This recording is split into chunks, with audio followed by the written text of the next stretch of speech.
My name is Ce-Nex. I'm a raid leader here in ESOU. I also raid lead in the guild Sempiternal, as well as the guild Transcending Apotheosis. You may see me here around here and there in the endgame community. Today's class will focus on Sunspire Hard Mode, particularly speed strats. We're going for the Godslayer trifecta. The goal of this class is to teach positioning for ads and proper stacking them, as well as tips and tricks for healers, tanks, and DPS to maximize group damage and survivability, and to cut back on time, because honestly, for GS, it is not so much as the enemies that is the greatest challenge, it is the time limit of 30 minutes. So more often than not, people tend to have to play a bit less safe and play risky in order to make that time, which has been a bit mitigated over the years due to power creep, but still it's decently challenging. I will not be going heavily into the mechanics of the trial itself. That is to say, Sunspire Hard Mode. There are about, at least 100, maybe 200 videos on YouTube detailing the mechanics of Sunspire Hard Mode. Nefis himself probably has 24. So if you are interested in the exact mechanics and how to counter those mechanics, I highly recommend you going to YouTube, looking up Nefis QS, Sea Unicorn, Defy Legends, 8 Puppies. Also, you can go to ESOU.com, look at our FAQ section, where we have an enormous repository of questions answered by the many faculty here, a lot of which does cover Sunspire Hard Mode.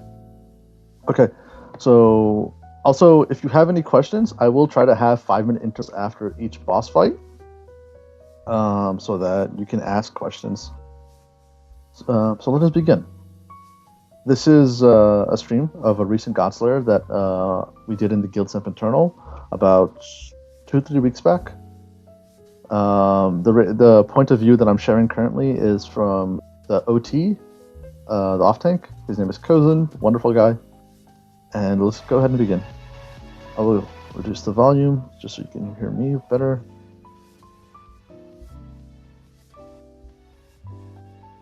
Let's skip forward. Okay.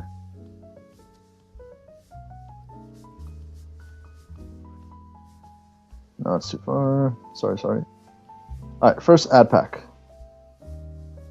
You have a lot of small ads. You'll see them around, and the 2 big cats, which, the 2 big cats, the roars, are stacked at the foot of the stairs.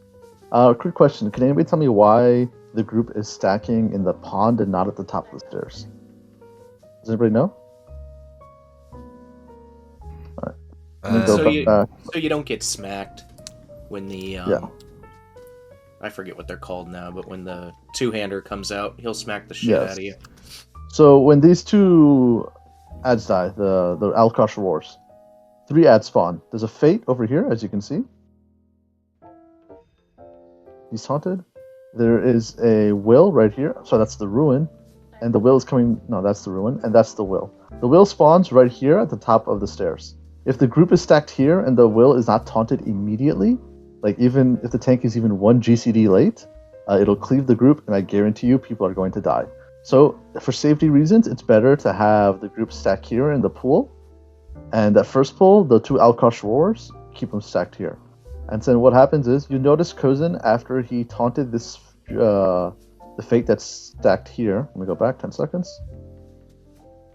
Okay, watch. The Fate is going to spawn. He taunts it, and he runs back here. The reason he runs here is the Fate is a ad that is ranged. So by outranging it, he causes the Fate to run towards him, and he runs exactly at a distance where it stops in the middle of the group, right in front of the group. And so the main tank then taunts the other 2 ads, the Ruin and the Will, and now they're perfectly stacked in front of the group.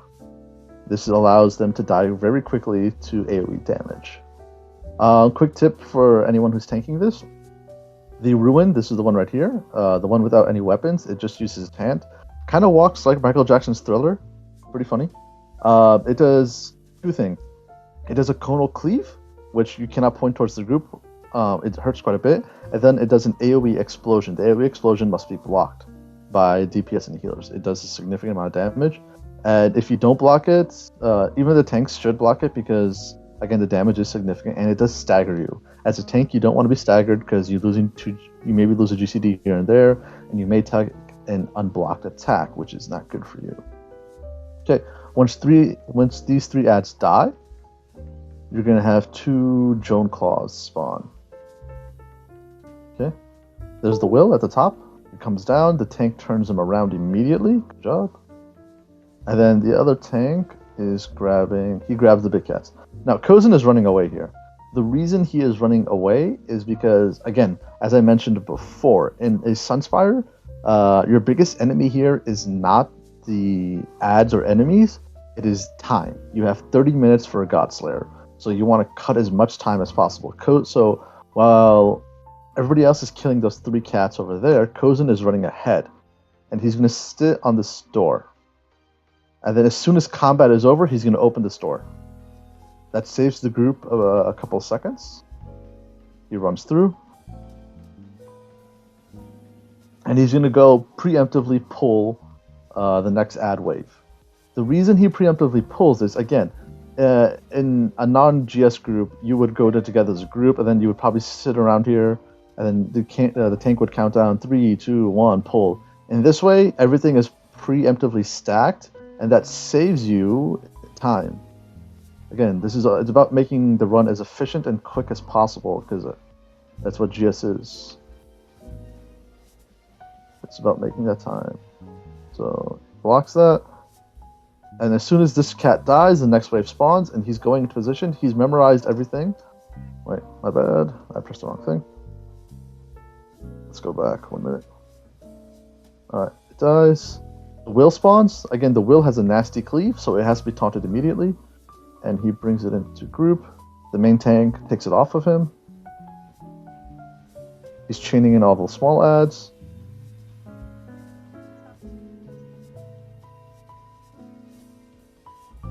He's line of sighting to making sure that everything is stacked nice and tight.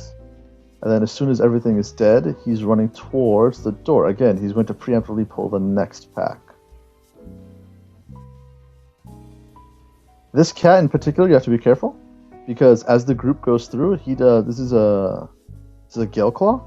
Gale Claws do a nasty shock swipe, and when it hits you, for a tank, pretty much everyone has to block it, because if you don't, it's a one-shot.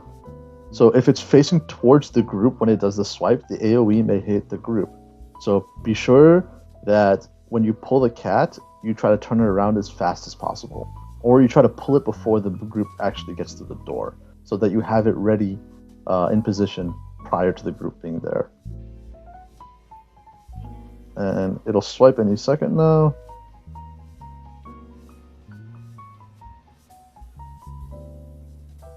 There's the swipe. He got hit with it, and it caused that AoE, that lightning AoE. He's gonna wait for everybody to run first, then he's gonna go, because that lightning AoE, it hurts quite a bit, and if any DPS or healers get caught in it, they may die. So he's ensuring that he's running behind the group. The other main tank has preemptively run ahead and pulled this pack, and he stacked it. So for this pack in particular, there are 2 Wills and 2 Gale Claws. There's a lot of cleave damage here in this group. For this ad pack. If any DPS stands in front of any one of those 4, any of the 2 Wills or any of the 2 Gale Claws, guaranteed somebody's going to die. And they do a lot of damage. They hurt a lot. Tanks generally have to be very careful here, because the main tank is running ahead. He may not have a healer with him. Depending on the strategy you're going with and how fast your group is moving, you may or may not have a healer go with the main tank. In this case, we did not have a healer go with the main tank, so the main tank has to be very careful and quick with how he stacks things. There are many, many ways to stack this particular trash pack. Let me go back.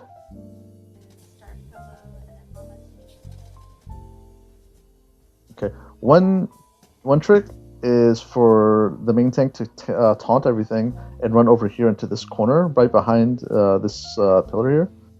Right here, in this corner, and that causes all the ads to stack here, and then the group will stack back here. Another trick is, see this these walls here, to stack in this wall. And that means the enemies will all be facing this wall, and the DPS and the healers can stack over here, and this ensures nobody's getting cleaved. Another popular spot is over here, near this cliff. It is somewhat risky. A less experienced tank may get knocked off the edge. I have seen it maybe once or twice ever. No, I but at the same time, because of that risk, a lot of groups don't tend to stack there just to mitigate that. And there's another place to stack it behind this pillar over here. I particularly don't like this stack because it's a bit far away. And again, your goal is to reduce time, not increase time.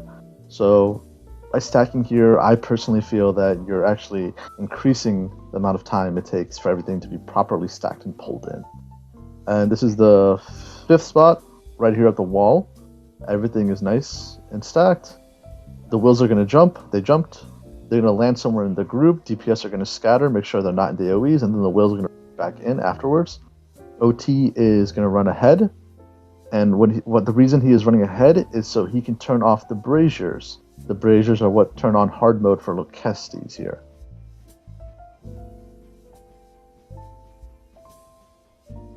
So one of the healers or DPS is going to grab the brazier he ran past. He grabs this. And see, hard mode is immediately turned on. The group is ready. They're going to start pre-buffing themselves, dumping their mag if they're wearing Godslayer and whatnot. And we pulled right away.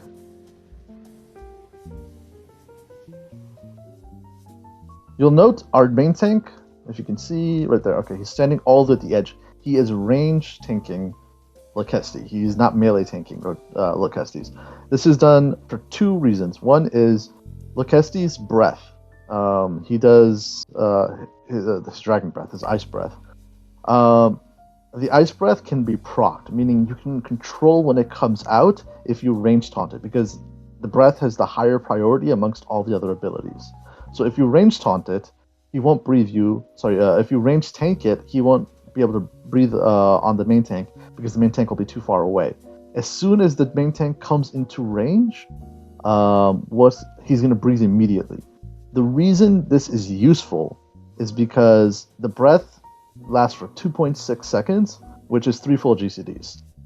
That's 3 GCDs where Lokestes is doing nothing but breathing. He's not doing any other mechanic. And you'll notice the tombs have come out. If you look at all the add-ons on Cousin's screen, there's copious amount of add-ons. And right around here, good. Frozen Tomb 1 came out. There are 3 sets of tombs that Lokestes spawns. You can, if your damage is high enough, you can force it so that you only have 1 tomb per flight phase. So we get Tomb 1 here. And Lokestes flies up at 80%. So currently the boss's health is at 95, 94. Keep looking at that health bar, keep looking at that health bar. And he procs the breath. He procs the breath at 85%. There are 2 reasons he's doing it at 85. Generally, most guides will tell you to do it at 83 or 82%. The reason he's doing it at 85% is, you'll note we are about 15 seconds into the fight. About 15 seconds into the fight, Lokestes tends to slam one of his knuckles on the ground, and he will summon 4 Atros. 2 Storm Atros. Sorry, no, not 4 Atros, 3 Atros. 2 Storm Atros and 1 Ice Atro. If you proc the breath just at the right time, and your damage is high enough, you can make sure that those 2 Atros will not spawn. And you can also ensure that you're going to skip the second tomb. So this significantly reduces the risk of the fight phase. You'll watch. Lokestes is pushed right into fight phase immediately, and he flies. Look and take note of the number of Atros that spawn. 1, 2, 3, 4 Storm Atros and 2 Ice Atros. Normally you'd get 3, but even 4 Ice Atros here with 6 Storm Atros. We only have 4 and 2 because our main tank procced the breath right at the right time, and the DPS damage was high enough where during that breath we managed to push past those 2 phases. So we skipped 2 mechanics altogether, which drastically reduced our fight time, and will ensure that these Atros die very, very quickly. Okay. One thing you will note the group is doing, they're all stacked very tightly together, yes? This is because, one, there's a lot of damage incoming here, and our AoEs. By AoEs, I mean area of effect abilities, such as Wall of Elements, Mystic Orb, if you're a Necro, but you're Boneyard, and various other abilities that do damage over an area. The group is positioning their AoEs towards a specific direction.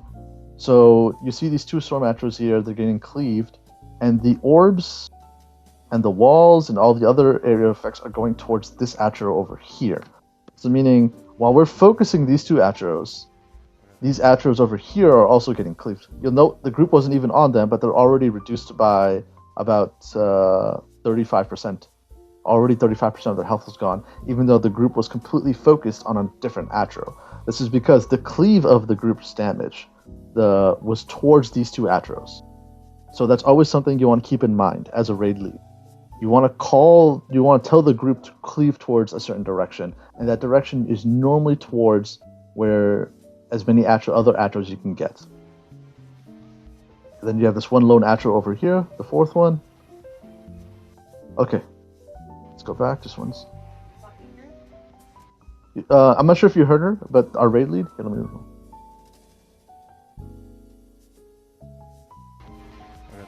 Yeah, hang on.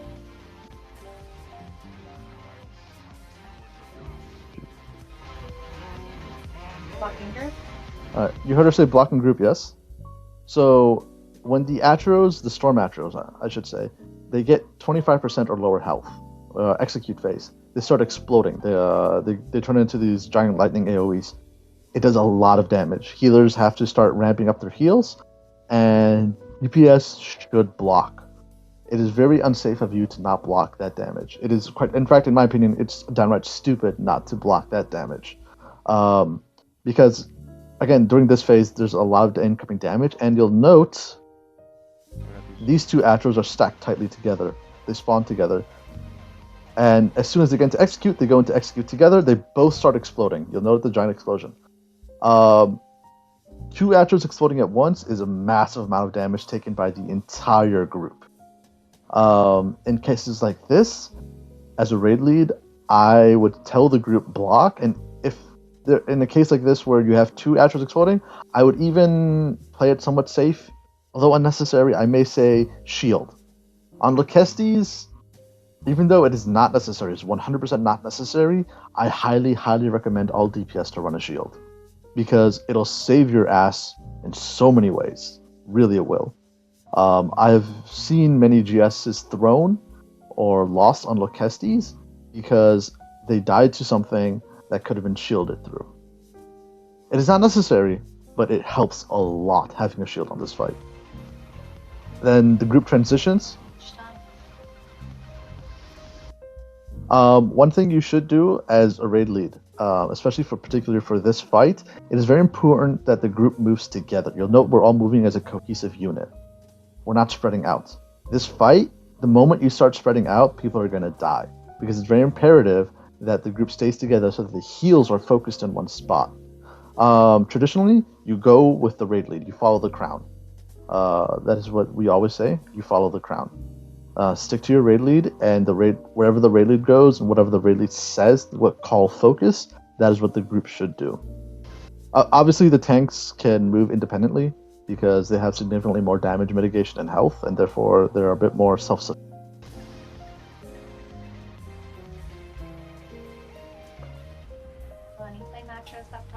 Okay, this is the beam phase.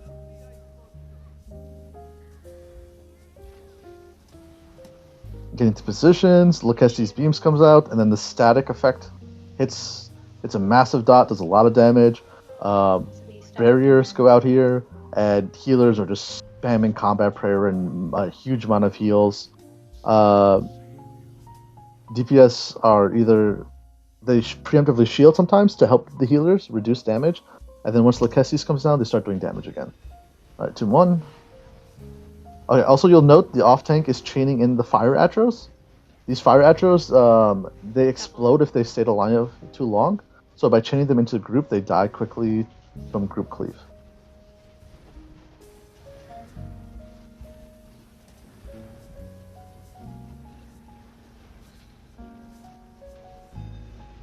So our main tank, he failed to proc breath, so we got Tomb 2 here. Lakestes goes into his second breath happens right away, within seconds. So in the case where you have tombs, while breath is coming out, the group goes and stacks on the tomb. So you'll know everybody in the group is running towards that one tomb, because that's where the healers are going to be, because the healers have to heal that person out of the tomb. Barrier goes out, take your positions, run in quick.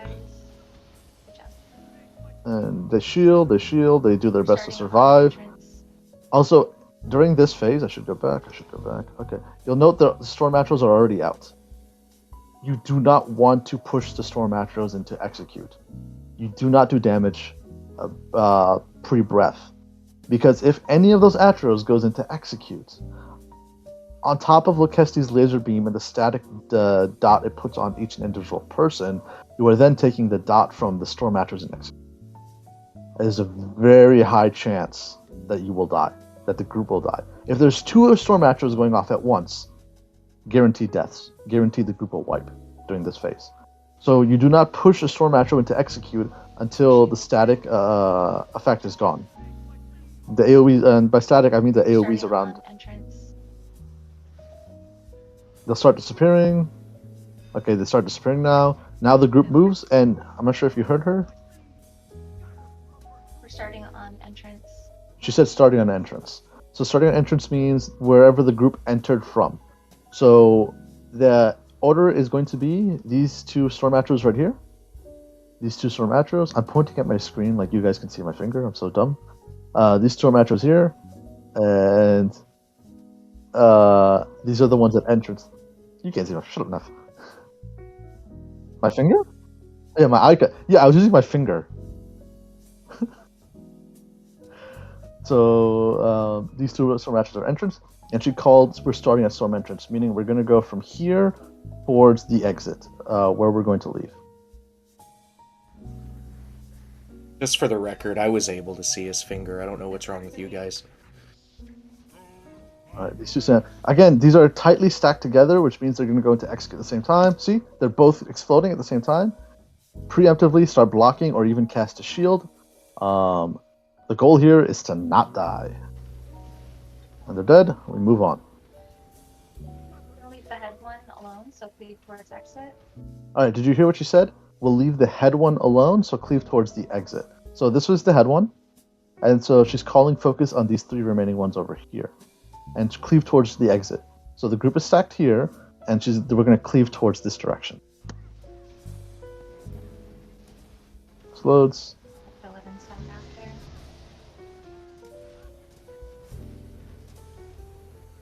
And cleave towards exit. Touch fist.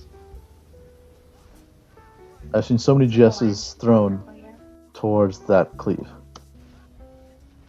It'll come up on the screen in a second. Glacial Fist. It's a coronal AoE, comes out from the Ice Atros. DPS, it is a one-shot. Even if you block it, it will definitely, and healers too, it will most certainly definitely kill you. That is an AoE, you get the hell away from it. Because the way the tanks have to consistently move around the Ice Atros so that they're on the Storm Atros when they die, the cleave may be in group at times, and that's perfectly normal, that's okay. It is 100% on the DPS and the healers to not stand in it. Keep your eyes open. The tanks and the raid lead are both calling the fists. So, once the Storm Atros... We're playing a bit safe here, so we're not killing things as fast.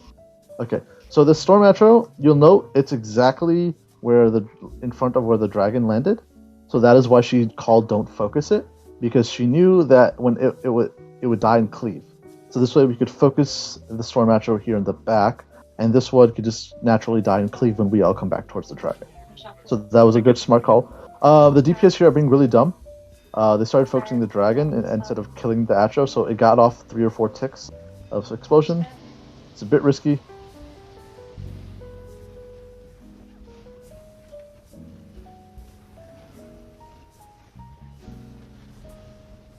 And just parsing, and more parsing. Shit. Tomb 2 is about to go out. Tomb 2. He procs breath, and we push Callouts to I think 17 or 16%. 16%. Oh, we got to 15. Nice. Alright, this is the last phase. Because this is the last phase, we make the conscious decision not to kill all the Atros. Because it's just to mitigate risk. You'll note these two are stacked together again. Finish this one and then roll back. Alright, so a quick tip. These lightning trails, when they're on the storm, they cause it to be very, very bright. Makes it difficult to see AoEs. I personally, for Callouts, I like to turn my graphics down because I can't see jack. So maybe moving around your graphics settings may help a bit. It's definitely something to take note of during certain fights because high particle effects, high graphics have been known to screw people over in difficult trial situations. Sometimes seeing too much on your screen will debilitate you. Again, we have the beam phase. The group is shielding and surviving. And what we're going to do here is we're going to kill Flame Atros, because again, Flame Atros, they explode if they stay alive too long, so Flame Atros are the focus. And we're not touching any of the other Atros, we're going to ignore them.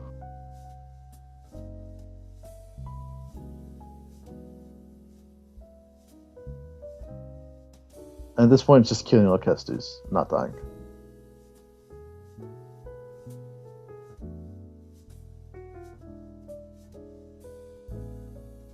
I'm running towards my tomb, but they kill it before I get there, so I lost a shit ton of damage and execute. Alright.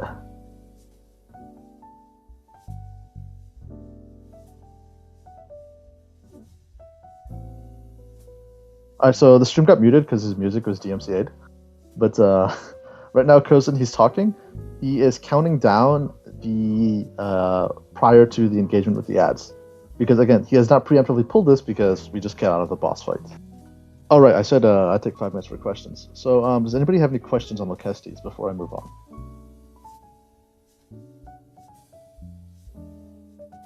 I will give you 10 seconds before I move on. What are the percentages to proc breath, all of them, do you know? It is highly dependent on your group damage. Okay.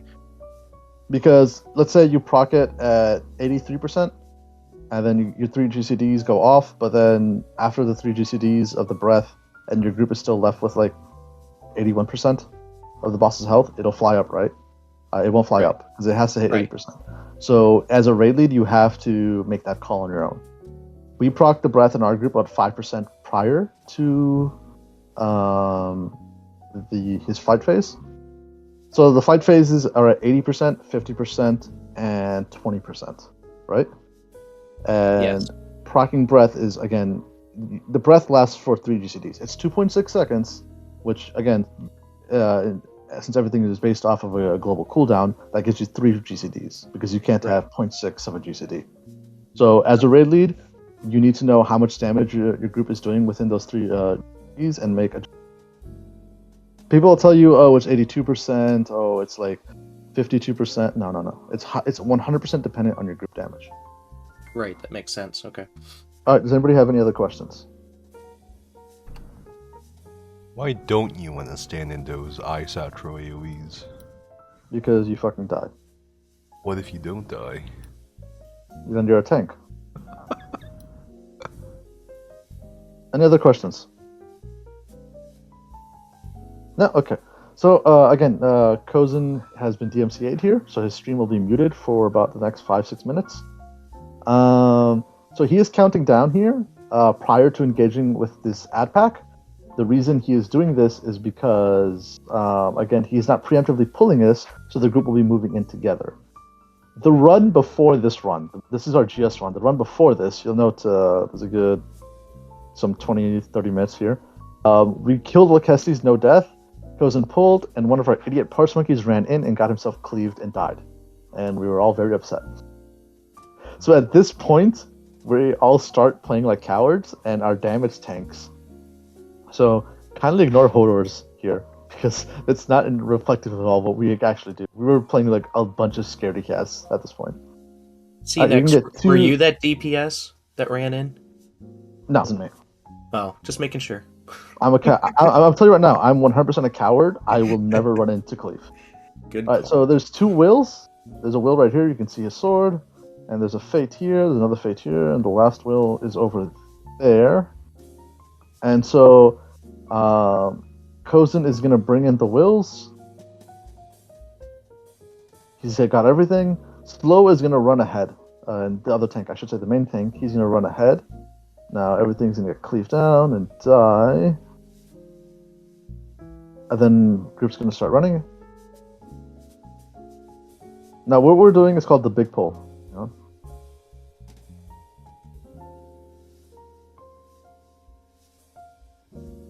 One, two. Okay, right here. You'll note Slow, he's over here. He's running towards the next pull, not this pull over here. He's running towards the next pull. He sneaked his way through, and he ran through. And we're going to merge these two pulls together.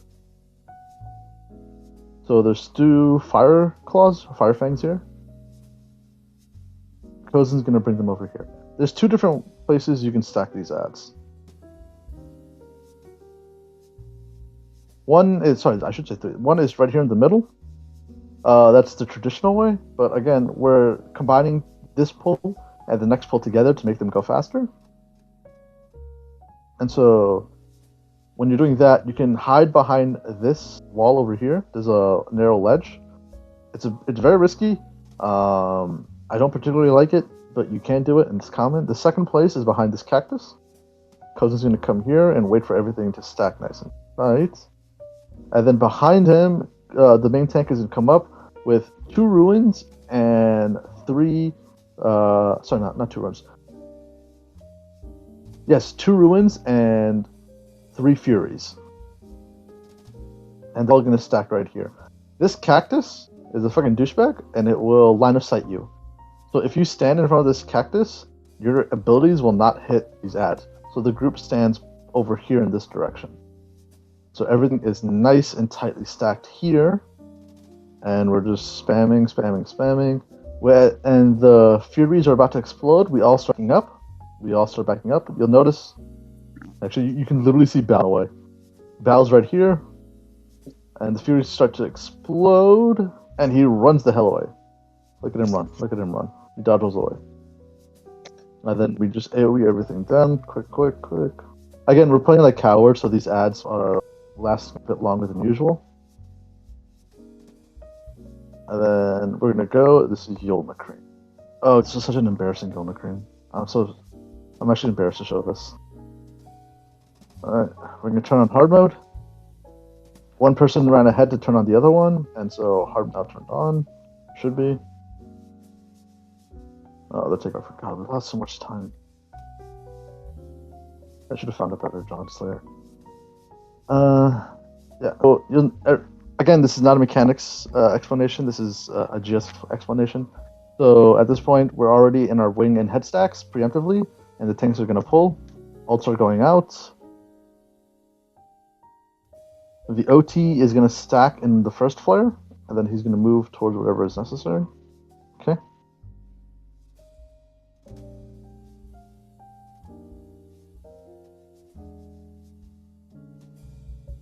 Alright, so for this one, you'll note the main the Atros are going to come out.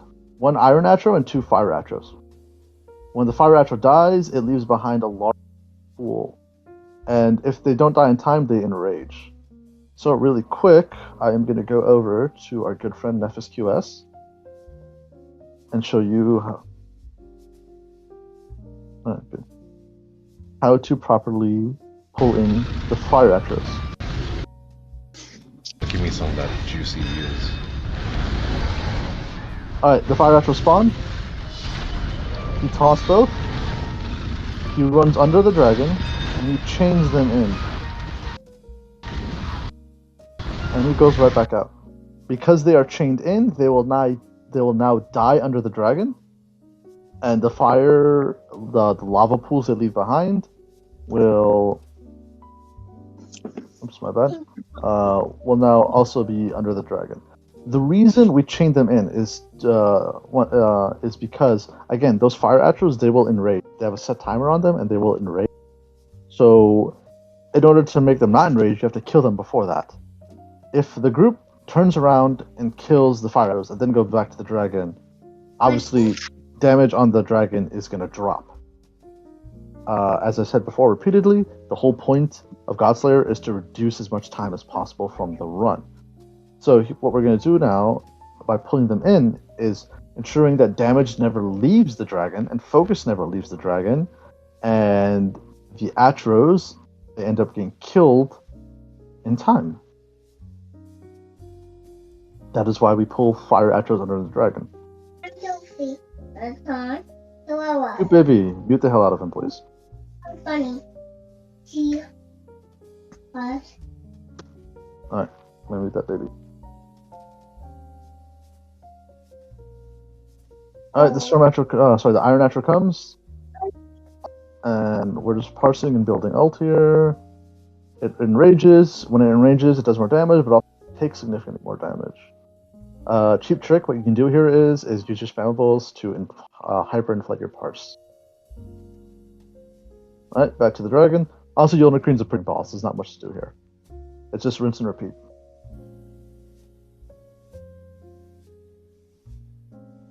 Flares come out. Again, you'll notice the off tank always takes the first flare.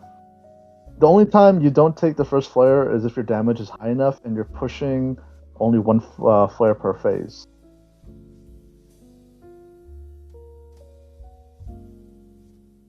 And we're just parsing and parsing and parsing. Let me just fast forward.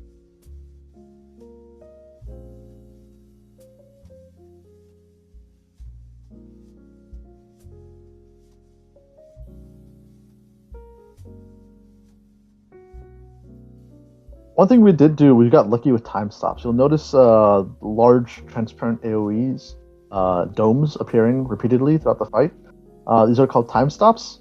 If you stay in a time stop as it goes out, what will happen is it will freeze your character. It also does a decent amount of damage to you. Not a huge, but like it's I think about 20%, depending on how much health you has at DPS. But yeah, you lose GCD if you get stuck in that, because it stuns you. So most people, what they do is they move over to the side as it comes out, and then they'll sometimes merge stacks together just for a tiny bit. If there's a flare coming out, don't move to the adjacent stack, move backwards. And again, the reason for this is so you can continuously damage the dragon. Always think about time and how you can make the trial go by faster and more efficient. That is the way of Trifecta is. Again, Yolnakreen, very boring fight, not much here. Yeah. And the music came back because Cousin's no longer doing raid. There'll be Ce-Nex, and as soon as Ce-Nex goes in.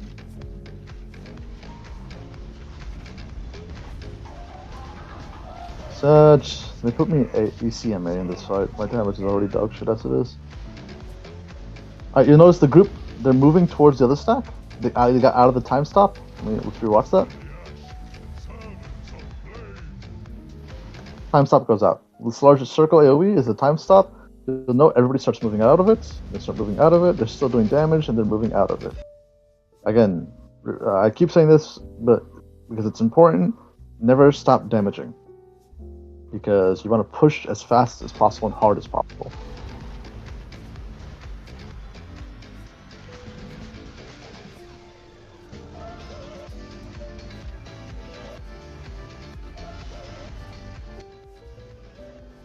He's already running towards the next ad wave. Because again, fast, it's about being quick as possible. And now what he's going to do is he's going to stack nice and tight. And well, he's not going to stack. He's going to wait for everybody to group. He's starting to count down already. And then what he's going to pull. And then the main tank's going to come in. And then he's going to take all of the things off of him after a while. Again, make sure you'll note the group is stacked tightly behind the ads. This way they're taking as little damage as possible. There's a very good reason for this, and it's because we don't want to die. So by making sure that everything is behind and nobody's running forward into cleave over here, is greatly increases the chances of not dying. Lots of AoE damage, lots of AoE damage. Again, as I noticed before, as I told you before, like at this point we're playing like cowards, and our damage is really low. Otherwise, that cat that went all the way to the there would not. Now for this trash pack, it's a 2-wave trash pack. What happens is, let's rewind about 30 seconds. Okay, so this is the first wave, and you have a Drone Claw. Sorry, not Drone Claws. You have Fire Fangs, Fury, and a Ruin. 1 second, please.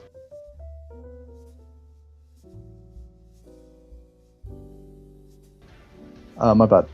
And so these ads, as they die, the next wave will spawn, and we move forward because the way the ads are positioned, they will spawn behind us. So you have a Ruin, a Fury, and 2 Fire Fangs. Yep. Coast is going to run ahead towards the next wave. This way, by the time the group is there, they'll be preemptively pulled and stacked. And the main tank, slow, he's going to run ahead. He's going to open the door for the next wave because it saves us time.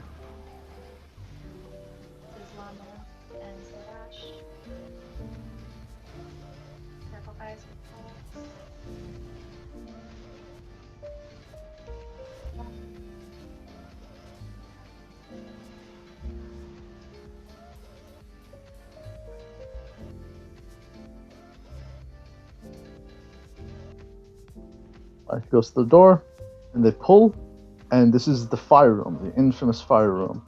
You'll note these holes. Fall, you die. So it's a very small place to hold all the ads. It is, however, tactically speaking, the best place to hold the ads. The group will jump up onto this little thing, this little platform. The reason being is because the jumps from the cats, they can knock you back if they are unblocked. By keeping our backs to the statue, it significantly reduces our chances of being knocked off the platform and throwing. And at this point, it's just a matter of holding blocks when heavies come out and doing as much AoE damage as possible. The main tank is holding as many cats as possible, while the off tank is chaining in all the little tiny ads. They die, and he starts running ahead.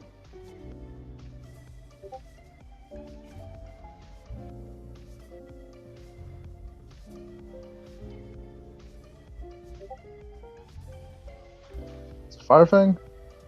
He taunts it, he turns it around. Next on tap.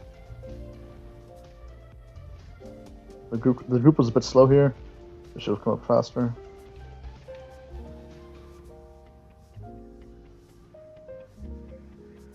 And again, because we're a bunch of degens pushing for time, we don't bother with stairs.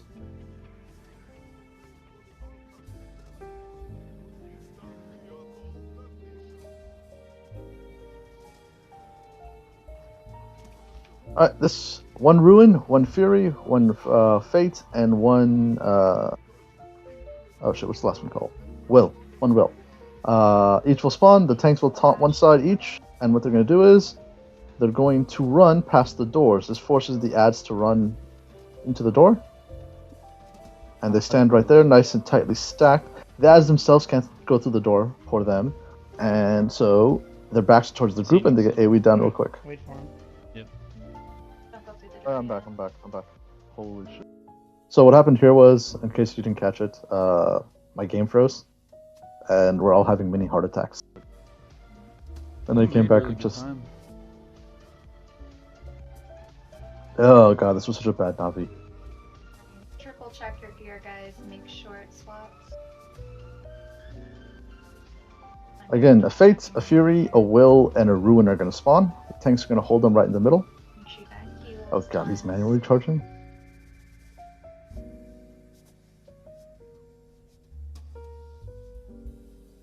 Alright, he's double triple checking, making sure all his gear has swapped, which is always a smart thing to do. Honestly, I cannot recommend that enough.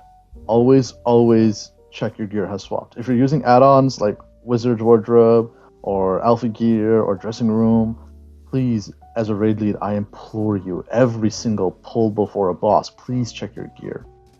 I have no idea how many trifectas have been thrown because somebody didn't check their gear and something didn't swap. It is maddening. Alright, 4 adds again. A Fury, a Will, a Fate, and a Ruin. They will spawn here. Center stack into. Main tank will get them nice and tight. Yeah, we'll see, Gabe. Hopefully I just get one, bro. Just get this over with.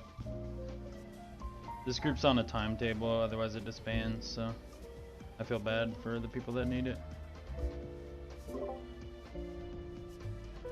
Alright, Fire Phase comes out, where Navintas will throw out a bunch of fire AoEs, and again you hide behind the statue, but this is basic Sunspire stuff, to explain it in depth.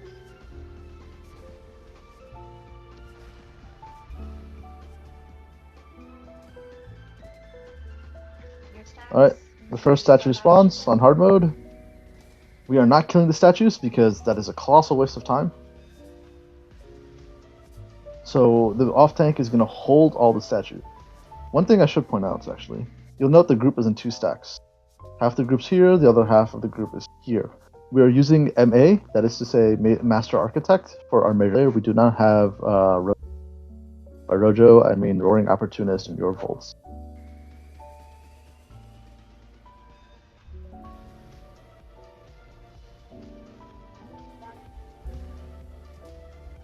We're in crucial phase here.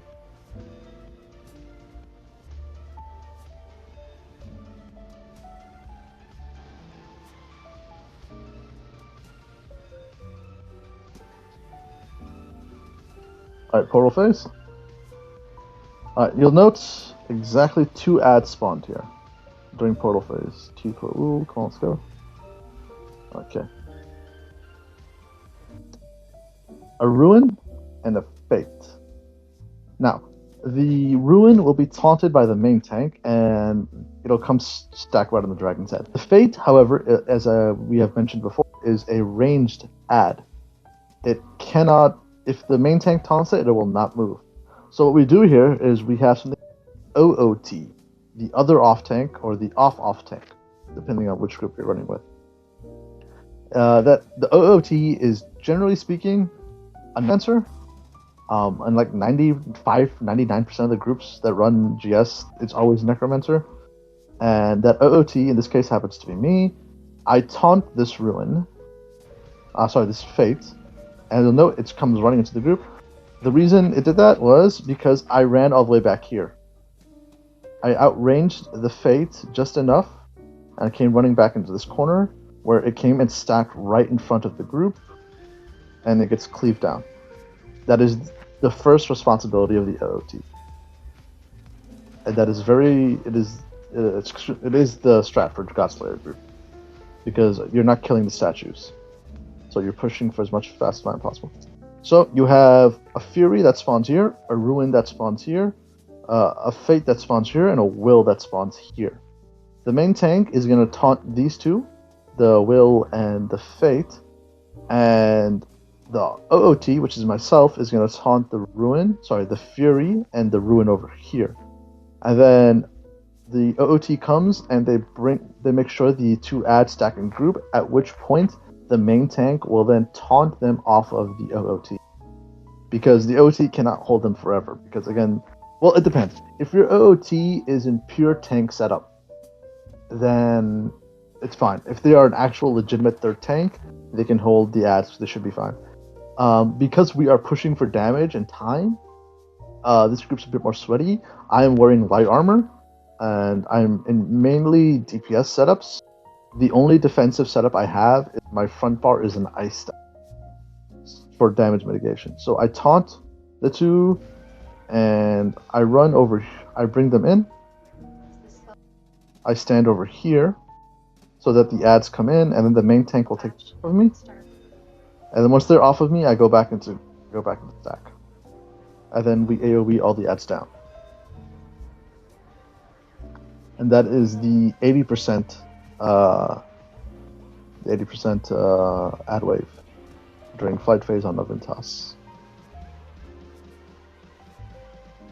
He is bringing You'll note how Kozin brought this statue over here, the Vigil statue.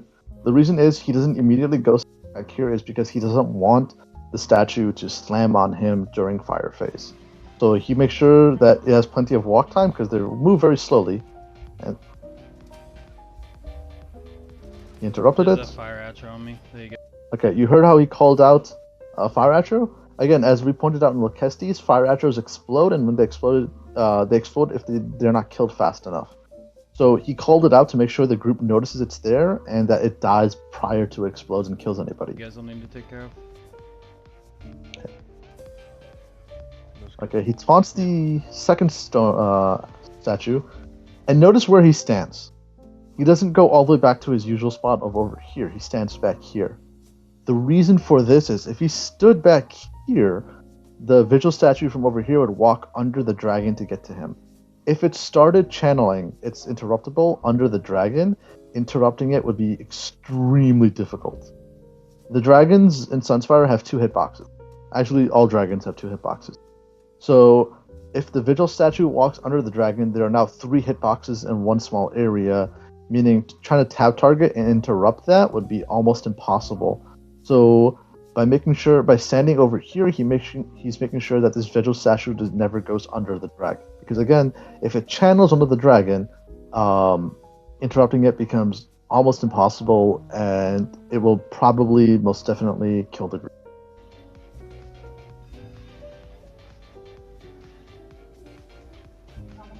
Once the Vigil statue has walked a certain extent, he comes and goes back to his normal spots.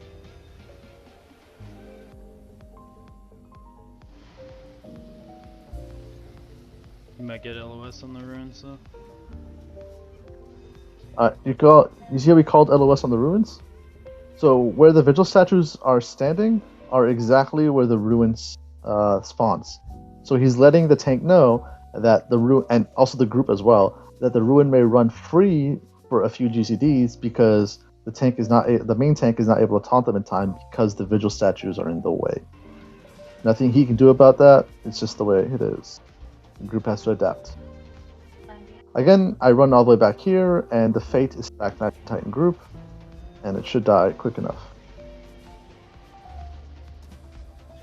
The dragon's about to fly in about 2%. Now, in the 60% flight phase, again, you have a Fury over here. A Fury over here, a Ruin over here, one Will over here, a Fate over here. There will be a second Fate all the way back here. You'll see it when it spawns. Look for bashes. Okay, see? It spawns right here. The off tank goes and taunts it because it has to be, in order for it to be stacked in the middle, he has to be the one to taunt it because he'll be running in his default position. Also, hang on, let me go back 10 seconds.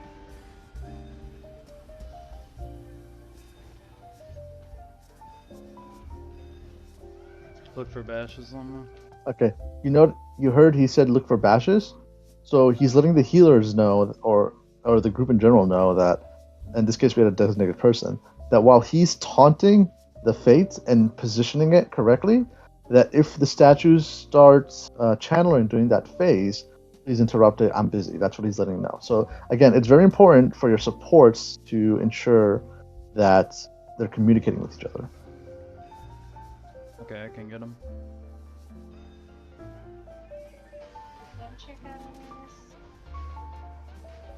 All the ads are nice and tightly stacked. And they all die. Okay, you probably heard, I'm not sure, did you guys hear Megan, the raid lead say portal hold? Okay, let me rewind it.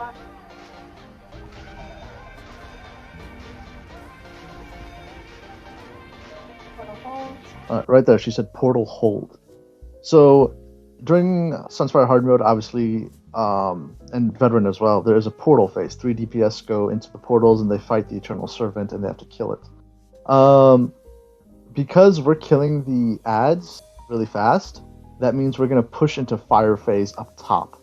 So while the 3 DPS are in the portals, if they kill the Eternal Servant while we are in fire phase and they arrive into the arena, they're going to die right away.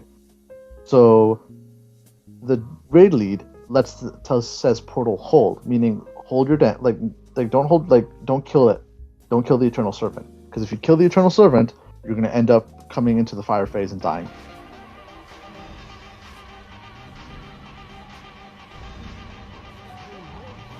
So it's very important as a raid lead, you're letting your portal team know when it's safe to come up. I thought the music was a bit loud.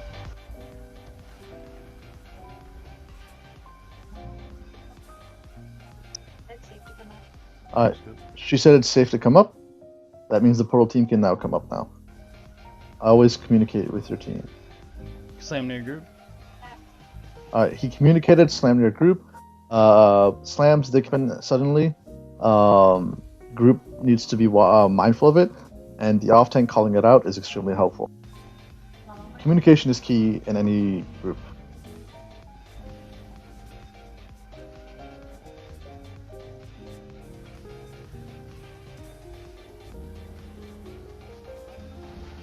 Yes, slam there.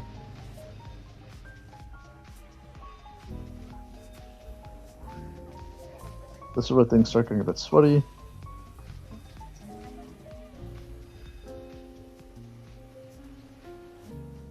You got temporarily stunned. He's low on stamina. I'm dead, so I guess. Alright, so what happened here was he got really low on stamina.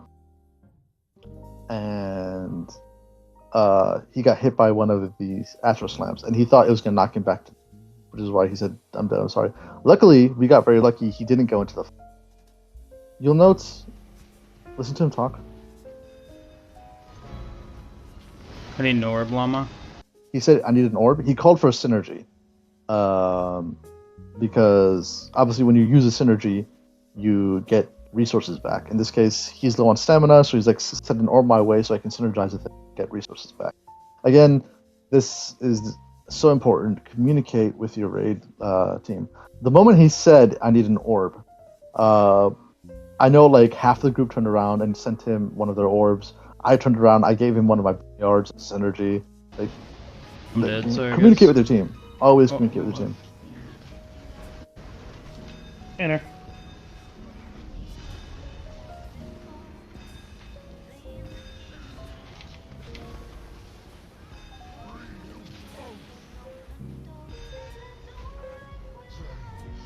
Look for bashes. Again, he calls look for bashes because he wants the designated person to know, I'm going to go taunt that fate. Please make sure that if the statues start channeling, interrupt them while I'm busy. Big damage here, guys. And we're killing. Okay. Tank calls out watch cleave, that's the main tank. So that the group know that one of the ads may be stacked the wrong way. Again, communication, I cannot understate how important it is for your group to communicate with you. If we get a fourth, so take it, okay? And the fourth, in this case, being a fourth statue. We have 3 statues, which is stressful as it is. A 4th statue would be a nightmare. Yep. No, guys. Keep holding, guys. Alright, he runs towards the safe place. They're loose. Careful. Dude, I'm scaring myself. Yeah, You want me to take one? Yeah. He's ripping himself up. I got one. Alright, so the main tank takes one off of him just to help him. Now you're about to witness one of the worst executes in Na'vi history. Oh god, we took a full minute. It was so sad.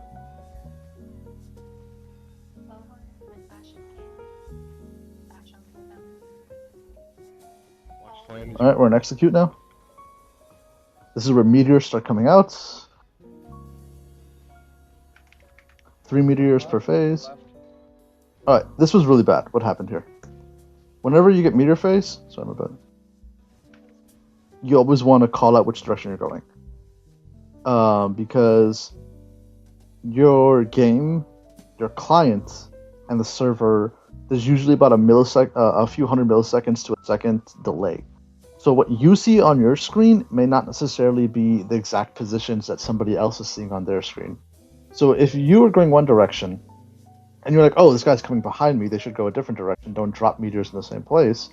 Well, on their screen, it could be that you're the one behind. So again, it's very important, always call out where you're going. They both say left. This meteor placement, no bueno. It's a bit too out. You see this ledge over here? You can stand on this ledge. In my personal opinion, it's the place to drop meteors, because if you drop meteors here, you're taking up a lot of space. This is a really bad meteor placement. So you want to run over here onto this ledge, and that saves a lot of room from future meteors. And again, we're all super scared here, so our damage is really, really, really bad. Next meteor phase is going to come out. Alright, 2 people went right. Alright, that was a really good meteor. You know, they didn't just put it here. They went in between the 2 meteors and they went all the way to the end. That's a good meteor drop.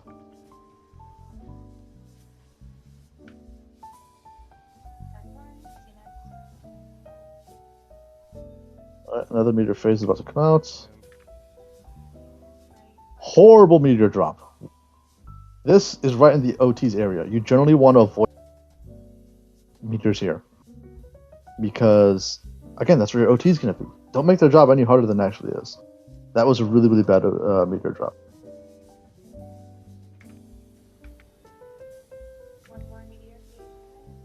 We got 5 meteor faces. Right. So embarrassing. Watch a slam. 7 minute, 8 second Navi fights. Pretty bad, but we got GS. Yeah. That is the VOD review. Does anybody have any questions on Navi? I realized I skipped Yol, but... That execute was perfect, thank you. Oh, what's up, Shade? That's Shade. He's one of our portal DPS, saved our asses many times. Does anybody have any questions on Navi? No one has any questions on Navi. Alright, real quick, let's go back to Yolnacrin. I want to show you guys something.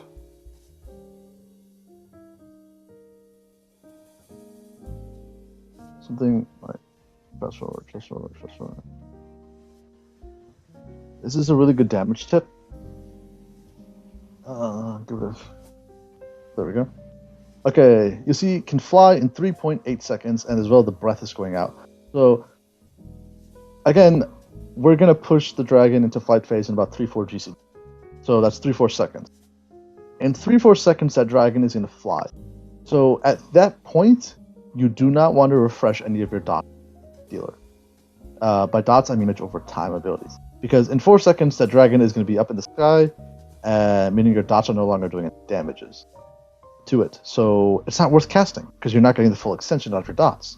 So it is better to use your spammables, in this case, on the dragon. So as soon as you see this like fly in 3.8 seconds, and again, it's dependent on your group, but when you know the dragon is like it's within a matter of, let's say, less than 10 seconds or less than 8 seconds, do not refresh your dots, because you're not going to get the full duration out of them. So it's not worth it. Instead, just use your spammables, more damage. Trying to think of any useful tips off the top of my head. Anyways, does anybody have any questions so far? But we went through the whole VOD. No one has any questions. You guys understood the run perfectly. Yeah, pretty much. Now, if you have like 7 Godslayers, go away. Uh-oh. Why were people... okay, I have a question. Mm-hmm. Why were people so nervous? Oh, because like we had... I don't know, like I think at this point we've had like almost 5 or 6 full Navi clears that we just threw. So people were, at this point it was less about getting Gods, just ending the fucking prog so we can just have our Friday and Saturday nights back. Okay. So it was a decent time. It was like a 25 minute something. Could have been better. Oh, whatever. So no questions. We're good. Right? I have a question. Can you hear me, guys? Yeah, of course. So we're doing VSS prog hard mode, and our I'm on PS EU, and our main tank is on a PS4. The issue we're facing is that his spawn rate on some of the ads are a bit later than the PS5.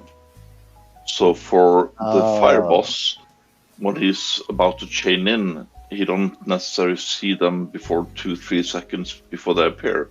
And if they get chained in a bit late, they don't die early enough, and they will blow up just as they're dying. That is quite the issue. So your off tank has about a 3 GCD delay lag then. It's the main tank. The main tank. It is a generic problem specific on VSS, and if you're going between portals and the bigger ad spawns, that the PS4 users have a lag when the ads appear on their screen. So does that include the Iron Atro? Does the Iron Atro also spawn in late for them?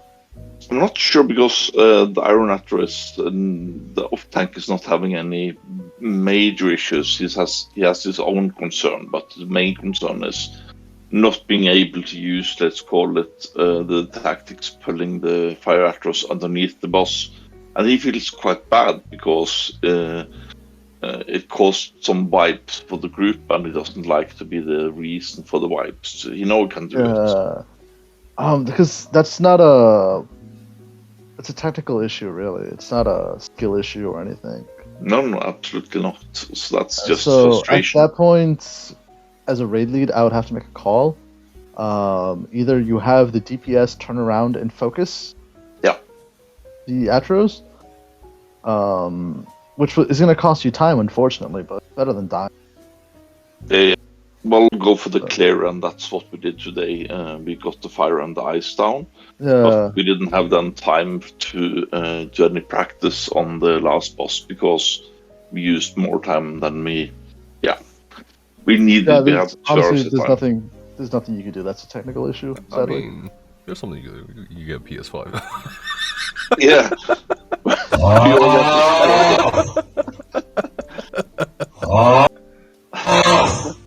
Well, sponsor them. That's the next, because we don't want them to leave the group. He's I part of the understand. core team. It's a bunch of friends. But that might be the end result. We'll sponsor a PS5 for them. Yeah. It's just Anyone else important. have any other questions? No other questions? Alright, cool. I expect all of you to get GSs by the end of the weekend. That's your homework. Wait, can anybody hear me? Yeah. No. Oh, awesome. I've got one question. So, console player here, queen of having no add-ons. Any tips for... So, with the whole, like, can fly thing, is there any visuals, or is it like a certain thing when you know it's going to fly? Like, when not visuals? I'm healing so, at the the moment. dragons have set percentages of when they fly, of health. Mhm. I'm assuming there's the default health bar for the dragon, right? That everybody can see on console? Mhm. Okay, so for Lakestes, he flies at 80%, he flies at 50%, and then the final time 20%. So as a DPS on console, this is more about repetition and familiarity with the group you're running. And team synergy. Okay, so if the group, they know how much damage they're doing, and if they get familiar with how much damage they're doing, they can know how much time it's going to take for the dragon to fly up. And again, the tank and the raid lead can get familiar enough with the group's damage to know when to call in for that breath proc for Lakestes. So that's more of a judgment call, and that's going to take practice on your guys' part to master. But it can definitely be done without add-ons. If you want good advice, one of the best console raid leads is 8 Puppies on Xbox NA. I know 8 Puppies. Yeah, so you can ask Pups, because I know he's done several GSs on Xbox. You can ask his advice on that as well. But I'm sure he's probably said the same thing. It's about group familiarity and how much synergy you have to get to know, well, for the tank to know when to proc that breath, and for when the DPS to know, okay, it's time to stop using our dots, it's time to start using just spammables. Are you still fielding questions? Yeah. Could you start from the beginning? What do you mean? I missed the whole thing. Could you start over? No, fuck off. Alright, next question. I do have one more, which is about the whole healing thing. So, the way my group at the moment, because I'm on Tomb Healing, during the flight phase, when everybody's in their little placements during breath phase, we are following a diagram from C-Unicorn, or from a Discord about where to stand. And it's a bit of a struggle in that way to heal everybody just using combat prayer. Are there any other like specific ways of healing like your people in the sort of like it was shaped like on each side like a 6 on a dice, so it's like 3, 3, and then 3, 3. Is there any other ways it would be possible to heal the group in a more 3, 3, and 3? way? So the way that I know that Uni's, because Uni's a good friend of mine, I've done various. The way I recall, it's on her diagram. It's 2 and 2 on one side, then 2 and 2 on the other side. So like you have 4 DPS, and then underneath them is the 2 healers. That's the way I recall it being on the diagram. So you put Illustrious under each stack. So you'd have your 4 DPS in front of you, and you put Illustrious under all 4, and then you'd put an orb through the middle and combat prayer. Let me show you how. Because we're using her diagram, which is honestly it's just one. Even though the diagrams are different, like it's a standard way of doing it. It's all the same. 4 DPS Yeah, it's all on the each same. side. 4 DPS and 4 DPS on each side. Let me just go flight for. All right, here. All right, you'll know 4 DPS on each side. What the heck? Oh my god, I hate. 1 second. 1, 2, 3, 4, 5. Alright, perfect. You have 4 DPS here, 1 here, 1 here, 1 here, 1 here, healer. 1 here, 1 here, 1 here, 1 here, healer. So this is the stack. Okay. Yeah, how we've set it up is, so we have the 4 DPS, but then the tanks with them, because our tanks are horrible. And then you have me in the corner like that, but both healers are actually on exactly both each side, and we're trying to heal all 5 different people. Well, generally speaking, the tanks for the most part are self-reliant. Obviously, the healers like should be like residue healing or like should be hitting them as well. But like for the most part, the tank, you see that the main tank is over here, and off tank Cozin's over here. They're pretty self-reliant. Like he stacks in to get some of the healing, but like for the most part, he's healing himself. So tell your tanks to get better to learn to get better healing. Yeah, honestly, they're horrible. The last 2 that we've done, the tank ran into the ice tomb and then started screaming at me because they couldn't heal fast enough. But yeah, thanks for the help. Anybody else? Any other questions? No questions? We're good? Class over?